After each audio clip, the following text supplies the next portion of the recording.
Avatar 2: The Way of Water must succeed. After the original film became the highest grossing in Hollywood history, 4 sequels costing a total of $1 billion were approved. But considering that the first of 4 won't be in theaters till nearly 15 years after the original, the fact that people only really saw 2009's Avatar because of the CGI, and the fact that 3 additional sequels are already entering post-production, Avatar 2: The Way of Water will either make or break the franchise. So with $1 billion on the line, let's talk about 2009's Avatar and what Avatar: The Way of Water will need to succeed. Despite being the highest grossing film in history, 2009's Avatar has always felt like the forgotten treasure of Hollywood. There haven't been any spin-offs or popular video games. You don't see kids playing with Avatar toys or wearing Avatar t-shirts. You'd think it would have a bit more of a pop culture impact, considering it was by far the highest grossing film in history. And it wasn't until rewatching it recently that made me understand why. And that's because Avatar is like an anglerfish. It dangles pretty lights in front of your face. You think there's something interesting to see, but in reality, it's just lights to distract you from something ugly. Before 2009, there were few other movies with anywhere close to as many and as high-fidelity visual effects as Avatar. To be more specific, there were no movies as impressive as Avatar. It's one of the most groundbreaking pieces in the history of visual effects technology, and to this day, it still looks incredible. And to complement, it has an incredibly immersive sound design and soundtrack, all of which work together to build a stunning world like you've never seen before. So, what about the rest of the movie? The plot, characters, and themes? Don't you remember Sam Worthington's incredible screen presence? Do you even remember who Sam Worthington is? If you forgot everything about the movie other than CGI blue people, then don't worry, you're not alone. A few weeks ago, when I was struggling to recall the plot, I figured I was suffering from early stages of dementia. But the truth of the matter is that Avatar, other than its outstanding visual effects, sound, and world design, wasn't anything too special. I'd even go as far to say that Avatar is a mediocre retelling of a plot we've seen numerous times before, and that's been told much better. And because most of us probably can't even remember, let's go through a quick rundown. The year is 2154, and things are looking bad for the human race. Earth's resources have become depleted, forcing mankind to look to the stars in hopes of survival. Their search for resources eventually landing them on the jungle world of Pandora, and the discovery of a new element and energy source, unobtainium.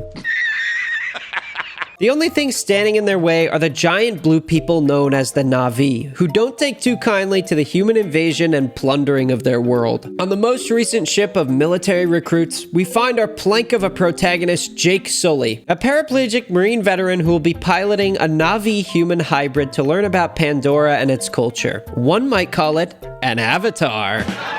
Upon his arrival, the evil chief of security, Colonel Quaritch, asks Jake to spy and report back to him on the natives, his only real desire to find an excuse to blow shit up. On a reconnaissance mission, Jake gets separated from his group, eventually being found by a member of the Na'vi known as Neytiri. Neytiri teaches Jake about the Na'vi culture, if you know what I'm saying. And while the tensions rise between Na'vi and mankind, Jake eventually defects, fighting to save his newfound family. There's a bunch of missiles, a comically large bulldozer, the big tree falls down, a mech suit battle copied straight out of the Matrix Revolutions, and one big action sequence later, Colonel Quaritch is killed and the Na'vi successfully defend Pandora, forcing the humans back to Earth. Where have we heard this story before? A flawed but sympathetic protagonist drawn into a conflict between 2 opposing tribes, gradually questioning his preconceptions as he learns and explores the culture of his so-called enemies? A cautionary tale about the dangers of careless exploitation and the destruction of the environment without considering the wider implications? A romantic love affair between 2 people from opposing cultures during a time of conflict? And not to mention, where have we seen the exact same mech suits before? What exactly did James Cameron do to make his story about colonialism unique when put next to countless other better movies with the same exact plot? The honest truth is that Avatar was more of a tech demo than a movie. The CGI took full focus and the story was an afterthought, with pretty bright colors and stunning landscapes in perfect balance to trick millions of people into thinking Avatar was some otherworldly perfect piece of cinema. So much so that multiple people claimed to be depressed after having to leave Pandora, returning to the mediocrity of real life. All those things considered, I still had a decent time watching Avatar in 2022. But I think we all need to accept the fact that Avatar was only really special because of the advancements it made in motion capture technologies. And that's exactly what Avatar: The Way of Water needs to be aware of. With viewers expecting CGI in every piece of media we consume, ranging from flawless to